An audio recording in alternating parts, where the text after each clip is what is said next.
4. Infallibility and meaning. Because God is the absolute creator of all things, and because nothing exists outside of him or apart from his creating decree, all things have their existence and their meaning from their sovereign creator, God. God, having no unconscious aspect in his being, is totally self-conscious and purposive in all his ways, so that all creation is a universe of total meaning. There is not a meaningless fact or atom in all creation, nor an event, nor any facet or aspect of anything that is not marked by total meaning. The meaning of most things elude us. We do not understand the meaning of mosquitoes, for example, or the hairs that fall from our head, nor of the often unhappy events in our lives, because we tend to look for their meaning in terms of ourselves. The meaning of all things is theocentric, God-centered, not man-centered, which means that, of necessity, things are meaningless if we try to read them in terms of man, in terms of ourselves.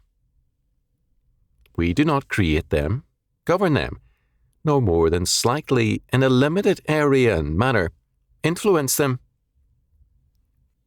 They are of God's ordination. Attempts to read the meaning of things humanistically are thus erroneous, futile, and blasphemous. All the same, however, men insist on trying to force their meaning on history and to ascribe a totally humanistic meaning to events and things. If meaning is derived from man, then man's, quote, creative, end quote, man is also spontaneously infallible. His every expression is an expression of original meaning. If man is ultimate, then man is creative, and his expressions have a naturally ultimate and infallible character. It is this premise which undergirds, for example, Sigmund Freud. For Freud, the study of man's dreams was important. Dreams, being less censored than conscious thought and speech, are an expression of the spontaneous and creative mind, the id and the ego, and therefore infallible. The truth about man, thus, is not to be derived from the Bible, but from a source extraneous to man, but from man's unconscious and spontaneous mind as it expresses itself in dreams. Dreams thus had a total and infallible meaning for Freud. Man was to be known, and his meaning understood, in terms of his dreams.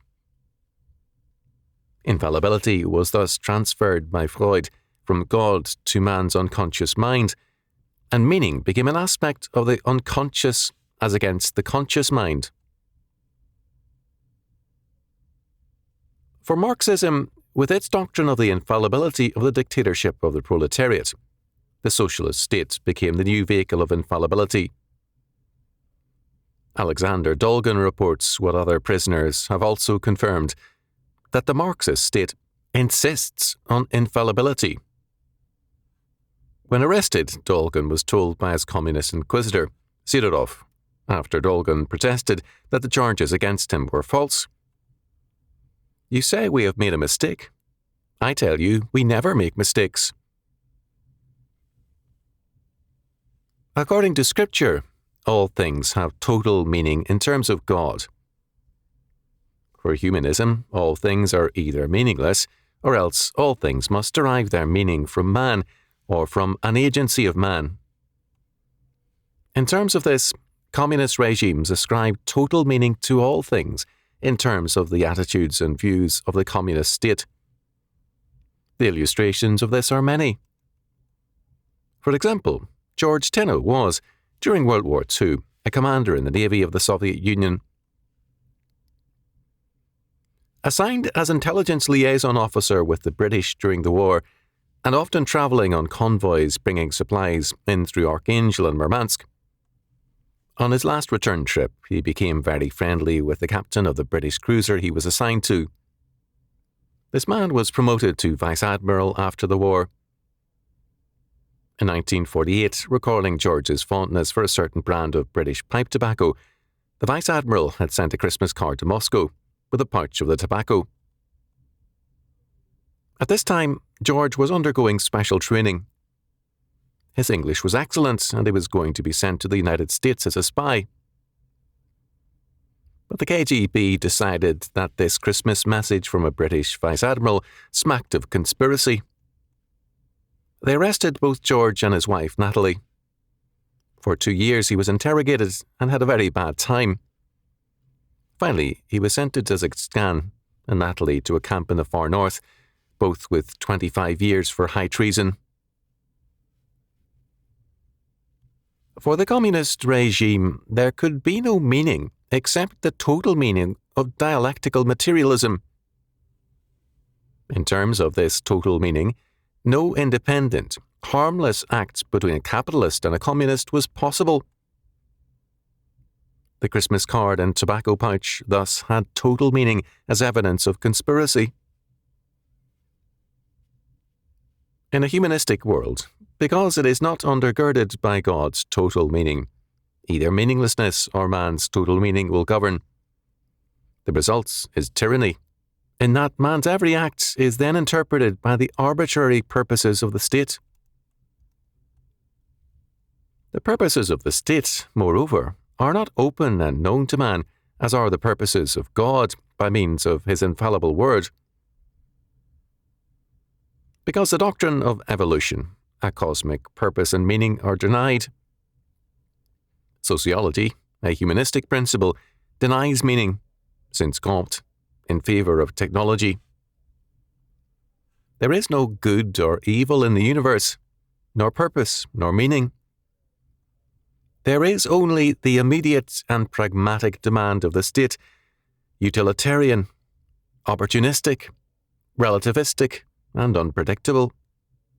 Meaning is thus ad hoc, for the moment, if such a thing can be called meaning. It is existential, governed by the needs of the moment, and subject to no law. As a result, such a demand or an act of state or of man is infallible. It is beyond appeal. The Marquis de Sade insisted that every act of perversion, crime or violence was an infallible act, required by nature or by the biological urge of the moment. There could thus be no condemnation of any act of existential man, nor any law over man. The only offence for Sade was Christianity, with its insistence on an infallibility apart from man and his biological urge. For the modern state, infallibility is similarly existential. The needs of the moment dictate the law of the moment, against which there is no law. The infallibility of the existential state is a logical development of all forms of Hegelianism, Marxist, fascist, and democratic. The moment alone is real, and the moment is total and infallible. There is no other God than the moment, and the actor who seizes the moment is its infallible prophet. There is thus no defence against humanism and its tyranny apart from the infallible word of God and an unwavering stand in terms of the sovereign and total decree of the triune God of Scripture.